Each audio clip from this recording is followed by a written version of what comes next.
It's telephone time. The Bell Telephone System welcomes you to Telephone Time with the stories of John Nesbitt. How do you do, everyone? Our story this time is about a man's triumph over almost unbelievable odds. And yet our most important clues are not physical ones, but happen to be invisible. These can be seen, however. On these 3 trays, we reproduce exactly the total amount of food a grown man was permitted to eat each day over a period of 70 days. If you wanted to master a man, you would weaken him scientifically like this, taking your time, so that his body would crumble and his brain fall asleep. Unless, of course, he could rest most of the time. That would be nature's defense, in which case you would keep waking him up or hold a light burning through his eyelids. Theoretically, after 70 days of this, you should be his master. Nevertheless, your man might still defeat you if throughout he had clung to our final clue, which I think quite proper to represent here as the cross. So we have named his story, I Am Not Alone. In the week of June 4th, 1951, there was published the picture of a dark-haired, rather handsome man, together with the review of a book he had written dealing with 70 days of his life in a prison. He was Polish with the somewhat difficult name to pronounce of Stipulkowski. His record states that Stipulkowski and 15 other members of the Polish underground government who had fought for freedom throughout the war were invited to leave Poland and come to Moscow to be honored with a state luncheon there on March the 28th, 1945. And in their hideout cellar in Warsaw, the underground leaders starkly considered whether the invitation to lunch would mean Russian friendship or death. They want control of all Poland, and they intend to find some way of discrediting us so they may set up their own government openly in our place. But everybody knows that we have been fighting for Poland. How can they possibly discredit us? Suppose they accuse us of organizing sabotage behind their lines. Who in their senses would believe it? Who outside Poland understands the meaning of this force we face? Has anyone else anything to say? If not, then let's vote. Those in favor?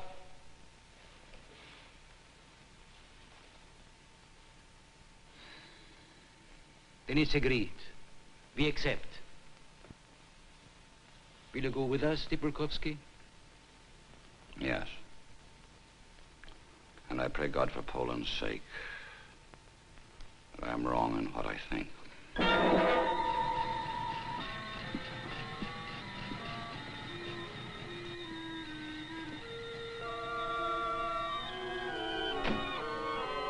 This is how the journey started.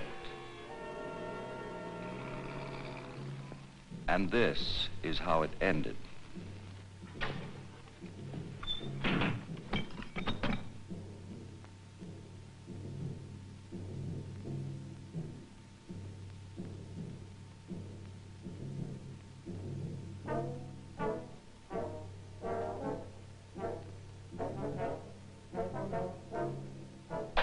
That is not allowed. You're not allowed to touch the window.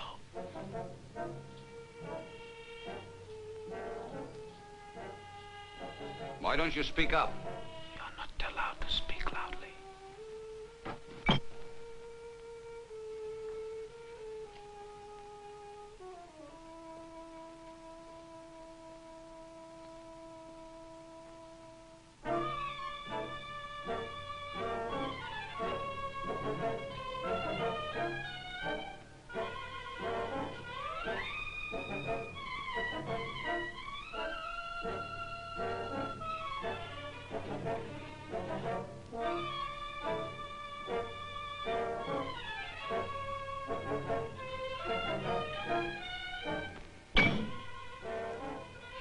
To lie down except during the hours of sleep.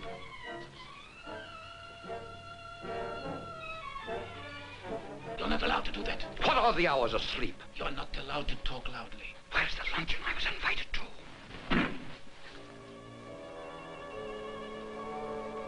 Fool. Weakling, you are giving way in a matter of hours. That's what this is for, to make you give way. The staring eyes, the silence.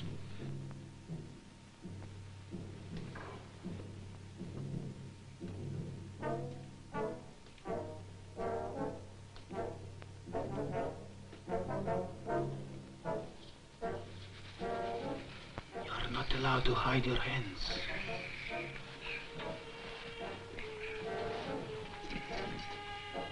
You're not allowed to turn your face from the light.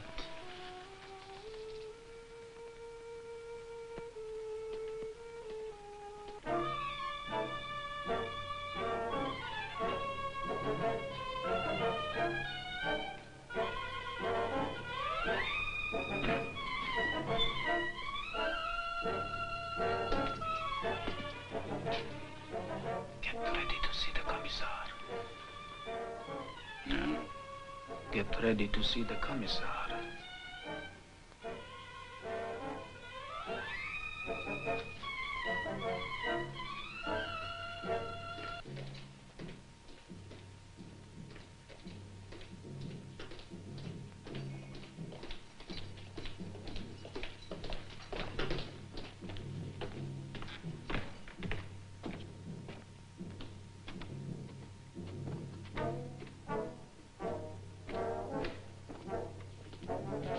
Number 7788. Number 7788.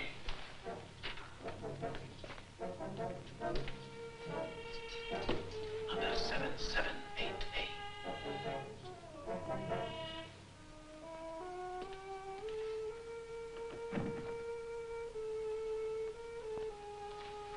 Major Tuchanov, at your service, sir. I am honored to meet a leader of the heroic Polish underground.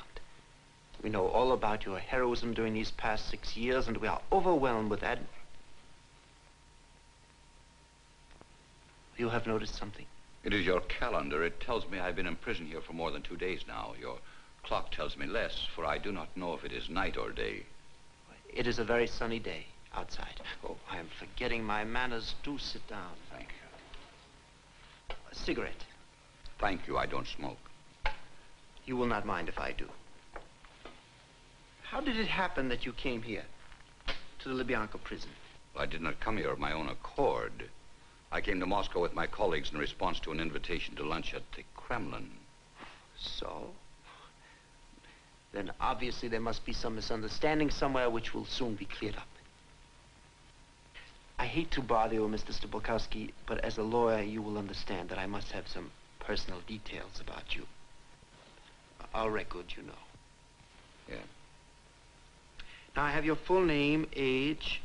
Yes, your mother's still alive, and so are your wife and sister-in-law. They are well, I hope. For the past 3 years, they have been in a German concentration camp at Ravensbrück.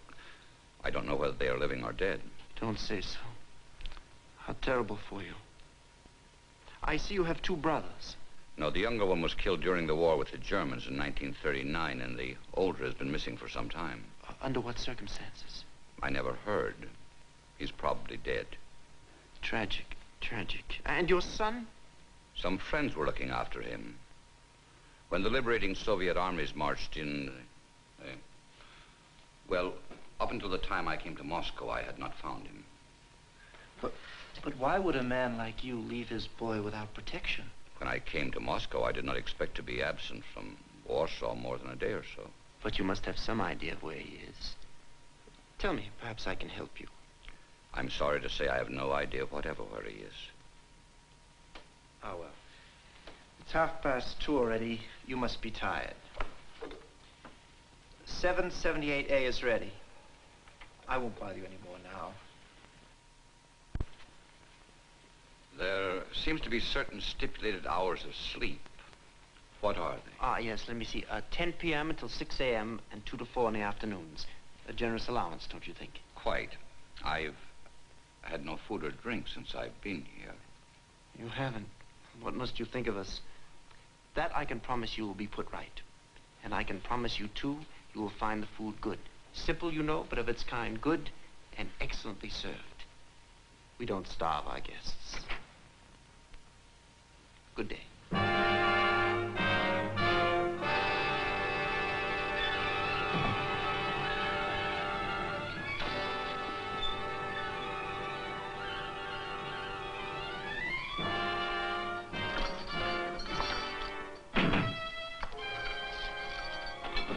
it wasn't so bad after all. And he did not find out where my boy is, and he never will. He never will.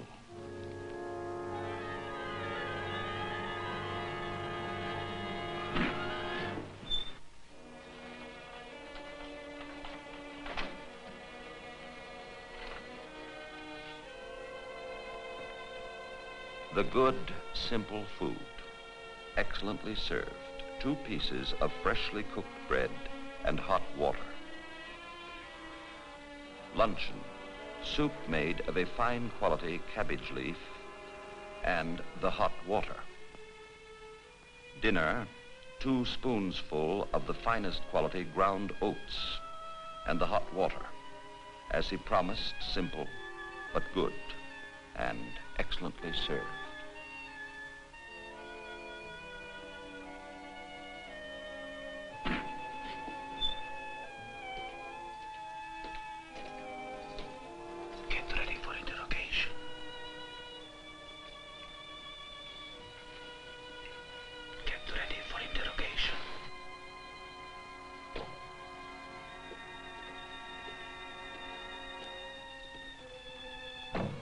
Trust you ate well since we last talked? Yes, thank you. Sit down.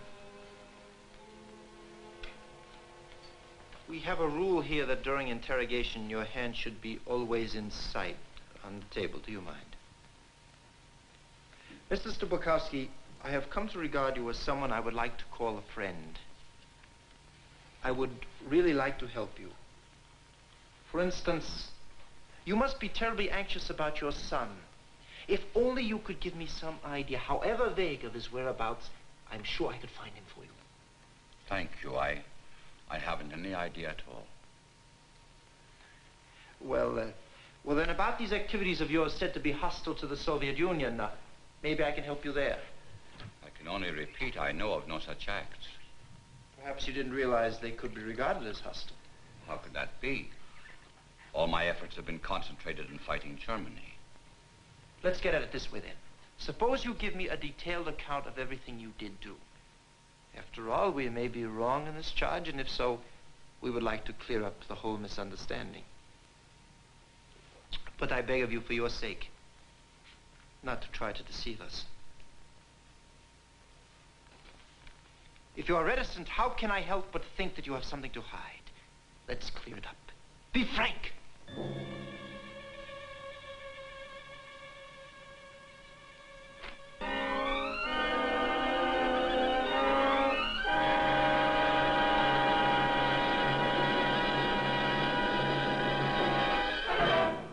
6 o'clock, the birth of a new day. How happy I would be to think that you were going out into its life and light a free man. Why spend this new day like the last? All we ask is proof of your sincerity in telling us something we already know, and we can help you. Do please think it over. Are you quite sure you won't let us help you find your son? He may be in danger. How can I when I don't know where he is? 778A is ready.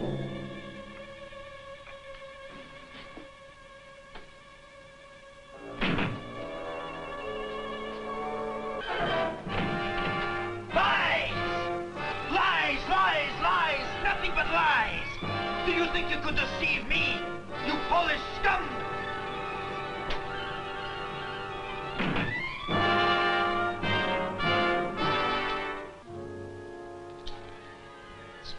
Day.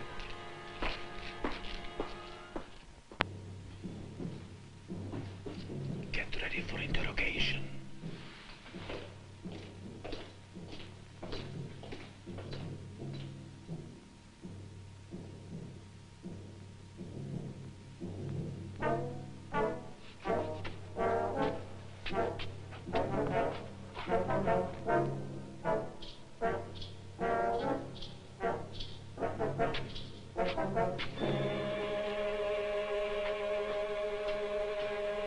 No instrument of torture yet. No tool to break my flesh. No whip, no fabulous drugs poured into my veins. At the end of the first 6 interrogations, I calculated that 20 would mark my limit, and I should break. Yet on the 70th, I nearly screamed out, I will sign, only give me permission to die. Yet, am I conceivably even stronger than he? Do I stand alone?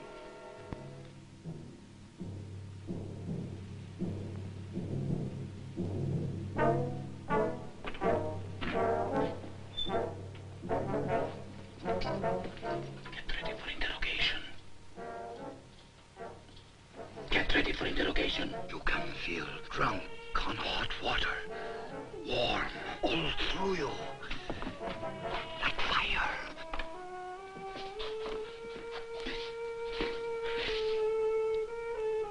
So you're a spy after all, a German spy. If you continue to insult me, I will answer no more questions. Do you know how many times you have been here? Yes, 85 times. 85 times in 44 days, and in all that time you have told me nothing but lies. Did you think you could fool us with your story of your women folk in a German concentration camp? If you know so much, you should know it is true. Oh, they're there, all right. But as hostages for your loyalty to your German masters, well cared for. Did you think we wouldn't know this? Your colleagues have told us everything. I have their signed confessions. I don't believe you. Stipulkowski did this, Stipulkowski did that. Your friends are working with us now. Now, you are a lawyer. What chance have you got against the testimony of all the others? I won't say any more. You can murder me. Murder? Murder you? We don't wish to murder you. We wish only for you to sign a confession. Admit your past mistakes. In that way, you will be absolved of having been a traitor.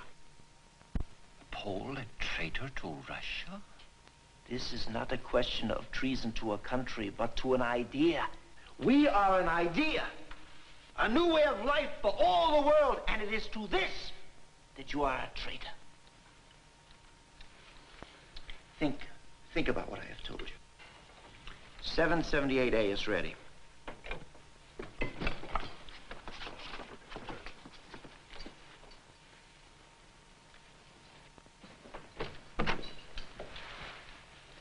Well? Not yet. I've tried every known means. If he has not lied to me, he has a prodigious memory. I have not missed a chance to trip him up. He is unusual, very gifted. I have never known anyone quite like him. You mean he is, shall we say, invulnerable? No, we know better than that. I have just sent him away more broken than I have ever seen him. For the first time, I have seen him afraid. And when they are afraid, they crumble. No man is invulnerable. Praise the Lord is with thee. Blessed art thou among women, and blessed is the flesh of thy womb, Jesus. Holy Mary, Mother of God, pray for us sinners now and at the hour of our death.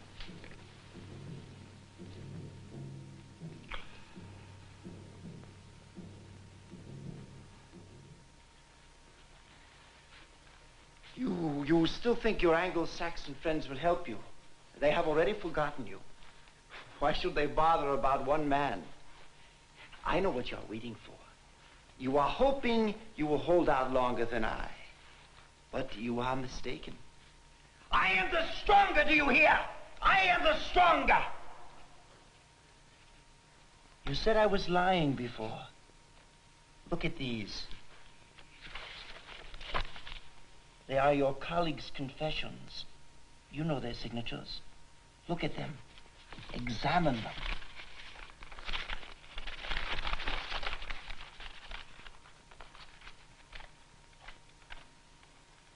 We want you to go back with them, back with your friends. And all you need do is sign.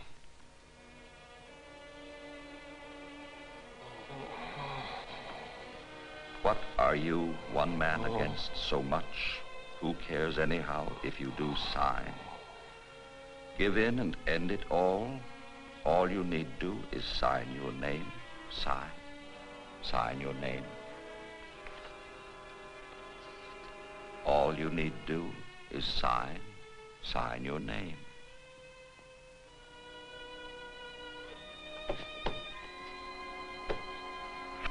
I want to see the commissar.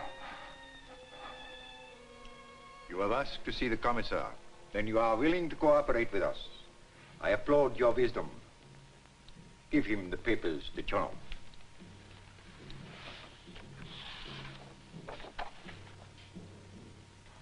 Here.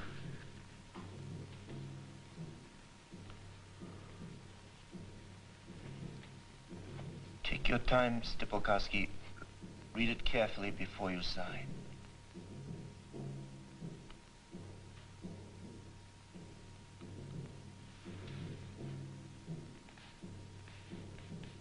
Go ahead.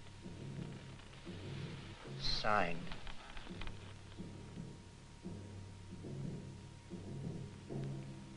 And so many Poles have died. Modestly, quietly, decently. What right have I?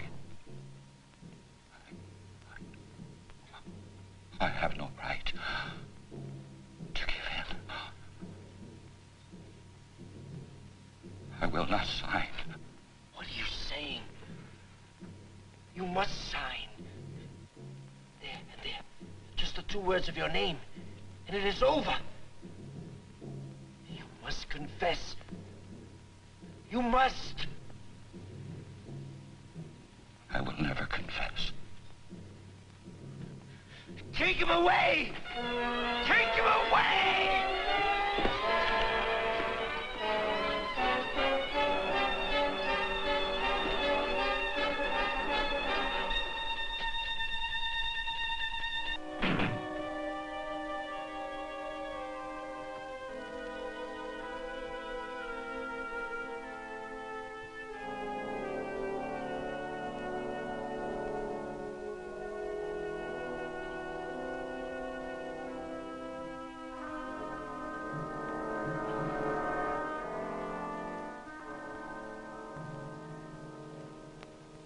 The world's press reported the public state trial at Moscow, which occurred during the closing days of June 1945.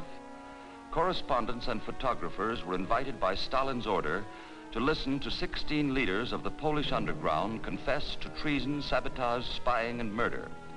One prisoner, for the first time in the history of the Soviet exhibition trials, refused to plead guilty and to confess. The name is given as Stipolkowski, who declared his innocence, was detained only a few weeks, and was given his freedom. The man who failed to gain a confession from him has never been heard from again. Noted in the story, we had here the case of an extremely devout man in a struggle against a man who had no religion at all. Nevertheless, there have been a great many good and brave men of faith who have broken under the communist brainwashings, we believe temporarily. And we must add that Colonel Stipolkowski had a special advantage in his struggle. As it happened, in the years before the war, he had been an extremely successful courtroom lawyer and was hence used by training to the long and tedious process of interrogation or question and answer. But the accident of legal training would have been useless without the fact that he was a believer in a power above all states. And that's why we titled the story, I Am Not Alone.